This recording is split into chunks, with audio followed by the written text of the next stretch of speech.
चूंकि धर्म की आप बात कर रहे हैं, लेकिन धर्म के साथ साथ सामाजिक सरोकार और जो प्रवाह जीवन में होना चाहिए, जो जहां से मिलता है, मुझे लगता है कि चूंकि ये माइक आपकी तरफ जाना जरूरी है, क्योंकि वो आपके शहर की चर्चा है, जहां हम बैठे हैं वहां पर भी बहुत कुछ हो रहा है, लेकिन इन दोनों चीजों को मिलाकर जो हमारे सामाजिक सरोकार हैं उस पर भी जरा जो है। नहीं, मुझे लगता है कि आज इस अंक में हम इस पर ध्यान भी दिला रहे हैं, और ये कोई भाषण का या हमारी और राजकिशोर की चर्चा का विषय नहीं है। ये उसका विषय भी नहीं है कि गंगा में कितना पोल्यूशन किस सैंपल से मिला, केंद्रीय प्रदूषण नियंत्रण बोर्ड क्या कह रहा है, राज्य का प्रदूषण नियंत्रण बोर्ड क्या कह रहा है, कोई वैज्ञानिक अजय सोनकर क्या कह रहे हैं, गंगा में नहाने वाले क्या कह रहे हैं। ये उसका विषय नहीं है। विषय ये है 60 करोड़ से अधिक लोग नहा के गए, गंगा का प्रवाह बना हुआ है, लोग अभी भी स्नान कर रहे हैं, कुछ लोग बहुत कुछ बता रहे हैं, बहुत कुछ कह रहे हैं, पानी गंदा हो गया, कहाँ से सीवेज ट्रीटमेंट प्लांट ठीक से काम कर रहा है नहीं। लेकिन इस सब के बीच सोचिए, कुंभ जैसा आयोजन होता है, 60 करोड़ स्नानार्थी, और देश की राजधानी दिल्ली में यमुना पर चुनाव हो जाता है। बाकी मुद्दे अपनी जगह हैं, यमुना पर चुनाव होता है और मुख्यमंत्री दिल्ली वो सबसे पहले कैबिनेट के बाद जाती हैं यमुना की आरती करने। लेकिन प्रतीकात्मक से बात बनेगी नहीं। मुझे लगता है कि जब तक ये नदियों को साफ करने का देशव्यापी अभियान नहीं चलेगा, और आज हम आप सबसे भी आग्रह कर रहे हैं, निवेदन कर रहे हैं, अपनी सरकारों पर, अपने जनप्रतिनिधियों पर दबाव बनाइए।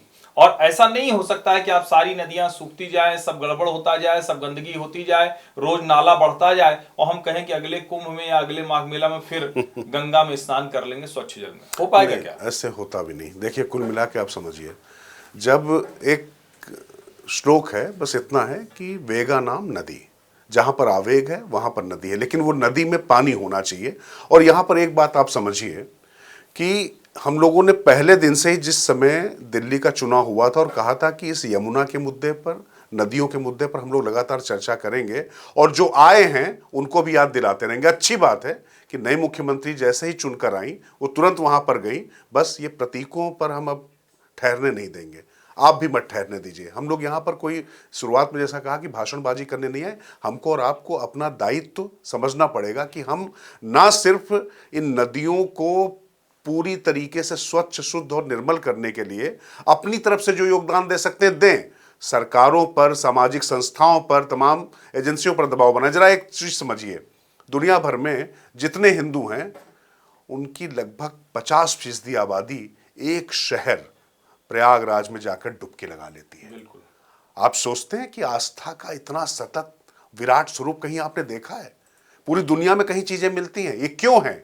क्योंकि हम लोग प्रकृति से जुड़े हुए लोग हैं, और नदियां हमारे लिए सिर्फ जो है वो केवल मनोरंजन का साधन नहीं, पानी पीने का साधन नहीं है। दरअसल जीवन धारा जो है उसको शुद्ध करने के लिए लगातार आपको काम करना पड़ेगा। और जिस घटनाक्रम की बात कर रहे थे कि सीपीसीबी की जिस रिपोर्ट के आधार पर ये बात आई, एक अच्छी बात है हर्षवर्धन, भाजपा की सरकार ही केंद्र में है, भाजपा की सरकार ही राज्य में है, लेकिन अगर जो रिपोर्ट देनी थी एनजीटी के सामने वो वही दी गई जो उनको उचित लगा। अब उस पर आरोप प्रत्यारोप होते रहेंगे। अब जैसे हर्षवर्धन को तो कई बार सौभाग्य मिला प्रयागराज में जाने का, वहां पर डुबकी लगाने का, मैं भी वहां जाकर आया हूं अभी मुझे। लेकिन अब आप मुझसे कहें कि वहां पर आपको कैसा लगा, गंदगी लगी, क्या लगा? देखिए, जितने लोग वहां पर जा रहे हैं, आ रहे हैं, ये सब हम लोग आत्म अनुशासन, जो हम लोग के संस्कार हैं, इसमें जाहिर तौर पर ये मानकर चलिए कि सब कुछ, ज्यादातर 60 करोड़ लोगों को कोई व्यवस्था संभाल नहीं सकती है। ये समझिए, ये हमारे संस्कार हैं जिसने इस धारा को बिल्कुल जीवंत रखा। तो बस अब उसको थोड़ा सा परिवर्तित करने की जरूरत है।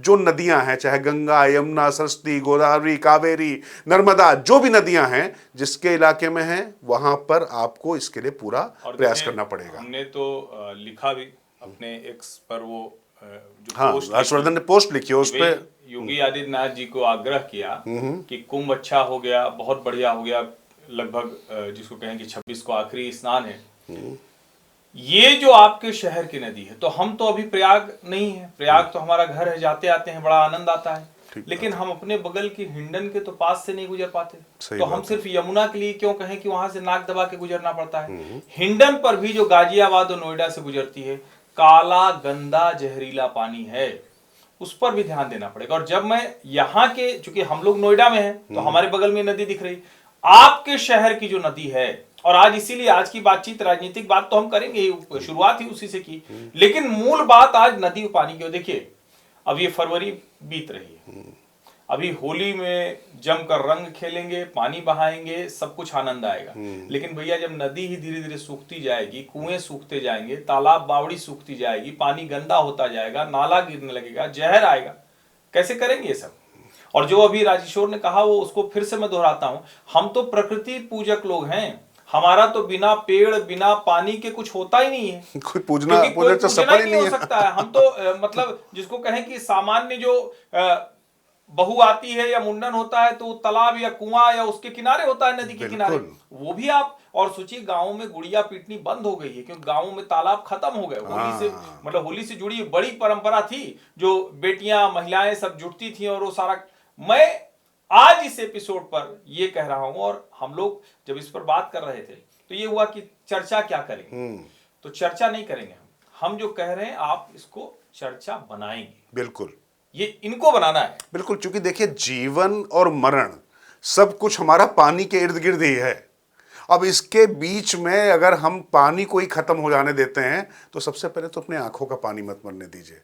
राजनीतिज्ञों की बात आप जाने दीजिए, लेकिन राजनीतिज्ञों को भी इतना आप मजबूर कर दीजिए। दिल्ली का चुनाव नतीजा उसका एक उदाहरण है, तमाम मुद्दे थे, लेकिन आप यकीन मानिए यमुना का मुद्दा सबसे महत्वपूर्ण मुद्दा था, गंभीर मुद्दा था। और इसीलिए जब हिंडन की बात कर रहे हैं हर्षवर्धन, या और किसी जगह की, अभी रास्ते में हम आते हुए जब प्रयागराज से लौटे हर्षवर्धन, तो चित्रकूट भी गए। अब वहां पर हमने मंदाकिनी को भी देखा।